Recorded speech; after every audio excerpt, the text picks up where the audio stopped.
एक बार की बात है, चमकोली नामक गांव में एक बहुत ही सुंदर नदी हुआ करती थी। गांव वालों का मानना था वो एक रहस्यमय नदी है। अक्सर इस नदी में से ढोल बजने की आवाजें आती थीं और अगर कोई भी गांव वाला उस नदी का पानी पी लेता तो वो जिंदा नहीं बचता था, जिसकी वजह से कोई भी गांव वाला उस नदी के पास नहीं जाता था। एक दिन जंगल के रास्ते से एक चरवाहा चला आ रहा था। तभी उसे बहुत तेज प्यास लगी। अरे भाई, इतनी गर्मी है, बहुत थक गया हूँ। प्यास भी जोरों की लगी है, लेकिन इस जंगल में तो कुछ दिखाई ही नहीं दे रहा है।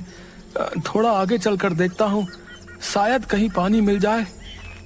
जैसे ही वो आगे बढ़ने लगा, वहाँ से अचानक एक पागल बूढ़ा आ जाता है जो देखने में काफी डरावना होता है। रुको, कहाँ जा रहे हो तुम? क्या तुम्हें नहीं पता आगे जाना मना है? इसलिए चले जाओ यहाँ से, वरना वो तुम्हें भी मार डालेगा। जाओ यहाँ से, चले जाओ। अरे बाबा, कौन है आप? मुझे बहुत तेज प्यास लगी है। लगता है आगे कोई नदी है। मैं पानी पीकर वापस आ जाऊंगा। हाँ। क्या कहा मूर्ख? आगे उस नदी के पास मत जाना, वरना तुम जिंदा नहीं बचोगे। हाँ, समझे? जाओ यहाँ से, वरना तुम्हारा विनाश होना संभव है। जिसके बाद बड़े गुस्से में वो पागल बूढ़ा वहाँ से चला जाता है। अरे, लगता है ये बाबा पागल हो गया है। मुझे बहुत तेज प्यास लगी है। अगर इस बाबा की बातों में आया तो प्यास से ही मर जाऊंगा। हाँ। और चरवाहा आगे नदी की ओर बढ़ जाता है। थोड़ी दूर जंगल में चलते ही उसे बहुत सुंदर नदी दिखाई देती है। अरे, वो रही नदी। देखने में तो कितनी सुंदर लग रही है। हाँ। अरे वाह वाह वाह, इसका पानी पीने में कितना अच्छा होगा। आहा। तभी वो उस नदी के पास जाता है और जैसे ही वो पानी पीने के लिए अपने हाथ नदी में डालता है, अचानक से कोई विचित्र सा दिखने वाला हाथ उसे नदी में अपनी तरफ खींच लेता है और चरवाहा चिल्लाते हुए नदी में डूब जाता है। तभी ढोल बजने की अजीब सी आवाज पूरे गांव को सुनाई देने लगती है और गांव के कुछ लोग ये आवाज सुनकर दुखी हो जाते हैं। तभी गांव के दो लोग आपस में बात करते हुए, अरे धन्नू भाई, सुना तूने? ये आवाज उसी मायावी नदी की है। जब वो नदी किसी को अपना शिकार बना लेती है तो यही ढोल बजने की आवाजें आने लगती हैं। हाँ भाई, कह तो बिल्कुल ठीक रहे हो। लगता है फिर से इस मायावी नदी ने किसी को अपना शिकार बना लिया। भैया भाई, अब तो बहुत डर लगता है यार। उस नदी की तरफ जाते हुए बहुत डर लगता है। न जाने कब किसे वो नदी अपना शिकार बना ले। दोनों बहुत उदास हो जाते हैं। उसी गांव में जमुना नाम की एक बूढ़ी अम्मा रहती थी। तभी उसका पोता गौरव शहर से गांव आता है और पूरा गांव घूमने के लिए अपनी दादी से कहता है, दादी माँ, मैं कितने दिनों के बाद शहर से आया हूँ। मैं चाहता हूँ मैं अपना ये पूरा गांव देखूं। बोलो, क्या मैं गांव देखने जा सकता हूँ दादी माँ? अरे हाँ, क्यों नहीं बेटा, ये तेरा ही गांव है, तो गांव देखना चाहता है ना, तो तू जा बेटा। लेकिन याद रखना, भूल से भी जंगल में जो नदी है ना, उसके पास मत जाना। वो नदी मायावी है बेटा। जो भी उस नदी के पास जाता है वो वापस नहीं आता। इसलिए तू समझ, उस नदी के पास मत जाना बेटा, समझा? चाहे कुछ भी हो जाए, शाम से पहले लौट आना घर। अरे दादी, तुम भी बहुत भोली हो। ये किस जमाने की बातें कर रही हो? ये मायावी नदी? अरे नहीं दादी, ऐसा कुछ भी नहीं होता है। तुम चिंता मत करो, मैं जल्दी ही वापस लौट आऊंगा। अच्छा, अब मैं चलता हूँ। जिसके बाद गौरव वहाँ से गांव की ओर चल देता है। अरे बेटा, तू नहीं जानता, उस नदी का रहस्य बहुत ही भयानक है बेटा। बस यही प्रार्थना करती हूँ, भगवान तेरी रक्षा करे। हाँ। गौरव गांव के रास्ते होते हुए जंगल पहुँचता है। अरे, ये तो मैं काफी दूर निकल आया हूँ, लेकिन ये जंगल इतना खाली क्यों है? आसपास कुछ नजर भी नहीं आ रहा है, यहाँ तक कि कोई जानवर भी नहीं। थोड़ा आगे चलकर देखता हूँ। जैसे ही गौरव आगे बढ़ता है, उसे वही पागल बूढ़ा नजर आता है। वो अचानक से उसका रास्ता रोक लेता है। कहाँ जा रहा है तू लड़के? आगे उस मायावी नदी के पास मत जाना। हाँ, वो एक छलावा है। छलावा तुझे जिंदा नहीं छोड़ेगा वो, समझा? मैं कहता हूँ वापस लौट जा यहाँ से। जिसके बाद बड़े गुस्से में वो पागल बूढ़ा वहाँ से चला जाता है। अरे कैसा पागल बूढ़ा है, देखने में तो इतना भयानक लगता है। ये बुढ़ा सठिया गया है, कुछ भी बोल रहा है। लगता है आगे नदी के पास चलकर देखना ही होगा कि आखिर माजरा क्या है। अरे कितनी सुंदर नदी है ये। नदी तो मैंने पहले कभी नहीं देखी। वाह वाह, इतनी सुंदर नदी। तभी अचानक से गौरव को एक आवाज सुनाई देती है, जैसे कोई आदमी बहुत जोर जोर से रो रहा हो। अरे ये किसकी रोने की आवाज आ रही है? तभी वो देखता है कि एक साधु बूढ़ा वहाँ बैठा रो रहा है। गौरव उस आदमी के पास जाता है। कौन हो तुम? रो क्यों रहे हो? और यहाँ इस जंगल में क्या कर रहे हो? मेरी मदद करो बेटा, वो एक छलावा है। मैं बहुत तकलीफ में हूँ, मेरी मदद करो। मेरी कोई गलती नहीं है, मैं निर्दोष हूँ। मेरी मदद करो मेरी। अरे लेकिन आप हैं कौन? बताओ तो सही। और क्या मदद चाहिए आपको बाबा? गौरव को एक और आवाज सुनाई देती है। गौरव पीछे मुड़ के देखता है कि वही पागल भयानक दिखने वाला बूढ़ा होता है जो गौरव को जंगल से लौट जाने को कह रहा था। तुम यहाँ क्या कर रहे हो लड़के?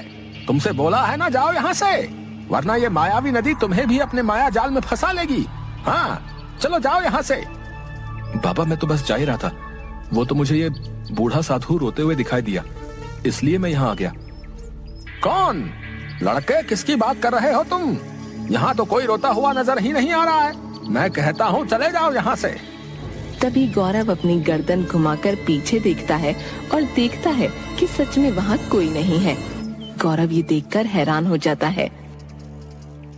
अरे लेकिन वो बूढ़ा साधु तो यही था, मैं सच बोल रहा हूँ, वो यही था। हाँ सच। अरे ओ लड़के, लगता है तू पागल हो गया है। शाम होने को है, तू जहाँ से आया है वहीं वापस चला जा, समझा? वरना अच्छा नहीं होगा। जा चला जा यहाँ से। वो एक छलावा है, छलावा। वो तुझे जिंदा नहीं छोड़ेगा। अगर अपनी जान प्यारी है तो चला जा यहाँ से। अरे ये आप क्या बोल रहे हैं? कौन है छलावा? मेरी तो कुछ समझ नहीं आ रहा है। बताओ मुझे, आप किस छलावे की बात कर रहे हैं? बताओ। देखो लड़के, मैंने तुझे बोला ना, जा यहाँ से। तेरे सवालों का मेरे पास कोई उत्तर नहीं है। जा यहाँ से, वरना अच्छा नहीं होगा, समझा? उससे कोई नहीं बच सकता है। जा चला जा यहाँ से। अच्छा ठीक है बाबा, जाता हूँ। मुझे भी ये जगह बहुत अजीब लग रही है। जिसके बाद वो वहाँ से अपने घर आता है, जहाँ पर गौरव की दादी उसका इंतजार कर रही थी। अरे आ गया तू, कहाँ रह गया था? कब से इंतजार कर रही थी। तू नहीं जानता कब से मेरा मन बैठा जा रहा था। सोच रही थी कहीं तू उस जंगल में उस मायावी नदी के पास तो नहीं चला गया। बता कहाँ रह गया था तू? अगर मैंने दादी को बताया कि मैं जंगल में उस नदी के पास गया था तो बहुत डांट लगाएगी। नहीं, मैं दादी को नहीं बताऊंगा कि मैं वहां उस मायावी नदी के पास गया था। अरे दादी, तुम बेकार में ही चिंता करती हो। मैं तो बस रास्ते में अपने बचपन के दोस्त सोनू से बातें करने लग गया था। अब तुम तो जानती हो सोनू को, कितनी बातें बनाता है। इतने दिन बाद उससे मिलना हुआ तो बस दोनों बचपन की बातें करने लगे और घर आने में देर हो गई। अच्छा ठीक है, तू कहता है तो मान लेती हूँ तेरी बात। अच्छा तू अब जल्दी से हाथ मुंह धो ले, मैं तेरे लिए रोटी लेकर आती हूँ। हाँ ठीक है दादी, वैसे भी मुझे बहुत जोरों की भूख लगी है। जल्दी से अपने हाथ का गर्मा गर्म खाना खिला दो। जिसके बाद बूढ़ी अम्मा गौरव को खाना लाकर देती है। गौरव बड़े चाव से अपनी दादी के हाथ का खाना खाता है और अपनी झोपड़ी में आराम करने लगता है। लेकिन गौरव जंगल में अचानक से गायब हुए उस साधु बूढ़े के बारे में सोच रहा था। न जाने जंगल में बैठा वो साधु बूढ़ा रो क्यों रहा था और वो अचानक से कहां गायब हो गया। ऐसा तो मैंने पहले कभी नहीं देखा। लगता है जरूर उस जंगल में कुछ तो है जो गांव वाले नहीं जानते। मुझे कल फिर से उस जंगल में उस मायावी नदी के पास जाकर देखना ही होगा। आखिर क्या रहस्य है उस मायावी नदी का। सुबह गौरव नींद से उठता है और देखता है गांव वालों का बहुत शोर हो रहा है। गांव की एक औरत बैठी जोर जोर से रो रही थी और उसके पास गांव वालों की भीड़ लगी थी। हाय हाय, सोमू के बापू रात को उस जंगल की तरफ कुछ लकड़ियां लेने गए थे। मैंने उन्हें कितना मना किया था वहाँ मत जाइए, लेकिन वो माने ही नहीं। अब देखो वो रात से वापस ही नहीं लौटे। ये क्या हो गया? अब मैं क्या करूँगी? अरे आप ये क्या बोल रही हैं? आपके पति जंगल से वापस नहीं आए? आखिर क्या हुआ है उन्हें? बताओ मुझे। अरे बेटा, तुम्हें नहीं पता उस जंगल में उस मायावी नदी के पास जो भी गांव वाला जाता है वो लौटकर वापस नहीं आता है। वो नदी मायावी है बेटा, वहाँ से कोई जिंदा वापस नहीं लौटता है। गौरव को ये बात बहुत हैरान कर देती है। आखिर क्या रहस्य है उस मायावी नदी का? सच में वो एक मायावी नदी है जो गांव वालों को मार डालती है। मुझे इसका पता लगाना ही होगा। गौरव जंगल में मायावी नदी के पास जाता है और शाम हो जाती है कि अचानक से गौरव को किसी की आवाज सुनाई देती है, मानो कोई किसी की आराधना कर रहा हो। ओम द्वितीय देव प्रसन्न हो, ओम द्वितीय देव प्रसन्न हो, ओम द्वितीय देव प्रसन्न हो, आओ मेरे समक्ष प्रस्तुत हो। अरे ये अजीब सी आवाजें कहाँ से आ रही हैं? चलते चलते गौरव जंगल में मायावी नदी के पास चला जाता है और वो जो देखता है उसे देखकर गौरव हैरान रह जाता है। वो देखता है कि वही पागल बूढ़ा एक बहुत बड़े राक्षस की तस्वीर के आगे बैठा है, आराधना कर रहा है और वहाँ पर कई शव रखे हुए हैं। ओम द्वितीय देव प्रसन्न हो, आज बस एक और इंसान की बलि देनी बाकी है आपको, फिर उसके बाद आप प्रसन्न हो जाएंगे और मुझे संसार में सबसे अधिक शक्तिशाली होने का वरदान मिल जाएगा। ये सब देखकर गौरव के होश उड़ जाते हैं। ये सब यहाँ क्या हो रहा है? ये तो वही पागल बूढ़ा है, लेकिन ये यहाँ ऐसे, और इसके पास इतने सारे इंसानी शव यहाँ क्या कर रहे हैं? यहाँ किसे प्रसन्न करने की कोशिश कर रहा है? ये कौन है ये राक्षस? मेरी तो कुछ समझ में नहीं आ रहा है। कि तभी फिर से किसी के रोने की आवाज सुनाई देती है। अरे तो बिल्कुल वैसे ही रोने की आवाज है जैसे मैंने कल सुनी थी। गौरव अपनी उल्टी दिशा की तरफ चलने लगता है और देखता है वही बूढ़ा साधु नदी किनारे बैठा रो रहा होता है। गौरव उसके पास जाता है। अरे तुम तो वही साधु हो ना जो कल यहाँ बैठे रो रहे थे, और अचानक से तुम गायब कैसे हो गए थे? आखिर कौन हो तुम? बताओ मुझे, तुम रो क्यों रहे हो? मैं तुम्हारे बारे में जानना चाहता हूँ, बताओ मुझे। मेरी मदद करो बेटा, मुझे मुक्ति दिलाओ। मैं तो कई साल पहले ही मर चुका हूँ, लेकिन मेरी आत्मा आज भी यहीं भटक रही है। उस पापी को जब तक उसके किए की सजा नहीं मिलेगी, मेरी आत्मा यूं ही भटकती रहेगी, इसे कभी शांति नहीं मिलेगी। ये तुम क्या बोल रहे हो? क्या तुम सच में मर चुके हो? लेकिन कैसे? आखिर कैसे? और कौन है वो पापी जिसे तुम सजा दिलाना चाहते हो? बताओ मुझे। बेटा, बहुत साल पहले की बात है। मेरे पिताजी रायगढ़ के एक पुजारी थे। हम दो भाई थे। पिताजी ने हम दोनों भाइयों को एक समान ही सीख दी थी। मैं बचपन से ही बहुत होशियार और सीधा था, लेकिन मेरा भाई नीलनाथ उतना ही चालाक और घमंडी था। उसे बचपन से ही सबसे शक्तिशाली बनना था, इसलिए उसने इसका गलत रास्ता अपनाया। वो दिति नामक राक्षस की पूजा करने लगा और उस राक्षस को खुश करने के लिए इंसानों की बलि देने लगा। जब ये बात मुझे पता चली तो मैंने पिताजी को ये बात बता दी और पिताजी ने सभी गांव वालों के सामने उसको बेइज्जत करके गांव से निकाल दिया। तब से नीलनाथ मेरा भाई मेरी जान का दुश्मन बन गया और उसके दिति राक्षस को खुश करने की विधि भी अधूरी रह गई। एक दिन जब मैं इस गांव में ईश्वर की तपस्या करने आया तो मेरा भाई नीलनाथ, जो पहले से ही इस गांव में दिति राक्षस को खुश करने के लिए उसकी आराधना कर रहा था, एक दिन उसने मुझे इस नदी के किनारे तपस्या करते हुए देख लिया और उसमें मुझसे बदला लेने की भावना जागृत हो गई। एक दिन वो पापी दिति राक्षस को खुश करने के लिए नदी किनारे आए लोगों की बलि देने का षड्यंत्र रचने लगा और एक एक करके कई गांव वालों को मौत के घाट उतार दिया। लेकिन उसने इस सब का दोष मेरे माथे लगा दिया और उसने मुझे इसी गांव के लोगों के हाथों मरवा दिया। मैं तो कई साल पहले ही मर चुका हूँ बेटा। अब मैं एक आत्मा हूँ जो तुमसे बात कर रहा हूँ, लेकिन मेरी आत्मा को आज भी मुक्ति नहीं मिली है। मैं तब से यहीं इसी जंगल में भटक रहा हूँ। गौरव ये सुनकर हैरान रह जाता है। ये तुम क्या कह रहे हो? क्या सच में तुम्हारा दुष्ट भाई नीलनाथ ही तुम्हारी हत्या का जिम्मेदार है? लेकिन इस जंगल में मायावी नदी में जो भी पानी पीने आता है उसकी मृत्यु का क्या कारण है? क्या सच में एक मायावी नदी है? बताओ मुझे। नहीं बेटा, ये कोई मायावी नदी नहीं है, बल्कि गांव वालों की मौत के पीछे मेरे दुष्ट भाई नीलनाथ का ही हाथ है। वही दिति राक्षस की पूजा करके उसे खुश करके सबसे शक्तिशाली होने का वरदान मांगना चाहता है। जिसके लिए वो दिति राक्षस को इंसान की बलि चढ़ाया करता है।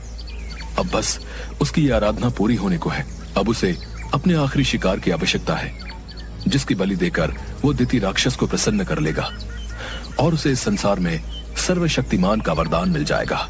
वो पापी इस संसार में सबसे अधिक शक्तिशाली होना चाहता है और ऐसा होने के लिए अब बस उसे मात्र एक ही बलि देनी है, जिसके बाद वो दुष्ट सर्वनाश कर देगा। ये तुम क्या बोल रहे हो? क्या सच में वो दुष्ट और पापी साधु इतना खतरनाक है? वो ये सब कैसे करता है? बताओ मुझे। जब इस गांव के लोग इस जंगल में आते हैं और जब उन्हें प्यास लगती है तो वो इस नदी का पानी पीने यहाँ अवश्य ही आते हैं, जिसका फायदा वो दुष्ट नीलनाथ उठाता है। वो पहले से ही इस नदी के अंदर मौजूद रहता है और जब कोई पानी पीने के लिए नदी में अपने हाथ डालता है तो वो उन्हें अंदर इस नदी में खींच लेता है और अपनी दिव्य शक्ति से उन्हें बेहोश कर देता है। ऐसा करके वो दिति राक्षस को गांव वालों की बलि दे देता है। अब बस उसकी ये आराधना पूरी होने को है। अब उसे अपने आखिरी शिकार की आवश्यकता है, जिसकी बलि देकर वो दिति राक्षस को प्रसन्न कर लेगा और उसे इस संसार में सर्वशक्तिमान का वरदान मिल जाएगा। वो पापी इस संसार में सबसे अधिक शक्तिशाली होना चाहता है और ऐसा होने के लिए अब बस उसे मात्र एक ही बलि देनी है, जिसके बाद वो दुष्ट सर्वनाश कर देगा। ये तुम क्या बोल रहे हो? नहीं, मैं ऐसा कभी नहीं होने दूंगा। वो पापी उस दिति राक्षस को कभी खुश नहीं कर पाएगा और ना ही मैं अब किसी और गांव वाले को उसका शिकार बनने दूंगा। उस दुष्ट को उसके किए की सजा जरूर मिलेगी और गांव वालों को यह भी पता चलेगा कि दुष्ट तुम नहीं थे, बल्कि वो तुम्हारा भाई है, वही अपराधी है गांव वालों की हत्या का। उस दुष्ट साधु की सच्चाई मैं सबके सामने लाकर रहूंगा। बेटा, जब तक उस दुष्ट के किए की सजा उसे नहीं मिलेगी तब तक मेरी आत्मा को शांति नहीं मिलेगी और मैं यूं ही इस जंगल में भटकता रहूंगा। लेकिन बेटा, उस पापी की मौत इतनी आसानी से नहीं होगी। इसके लिए तुम्हें नदी के पार से शिवजी के मंदिर से गंगा जल लाना होगा।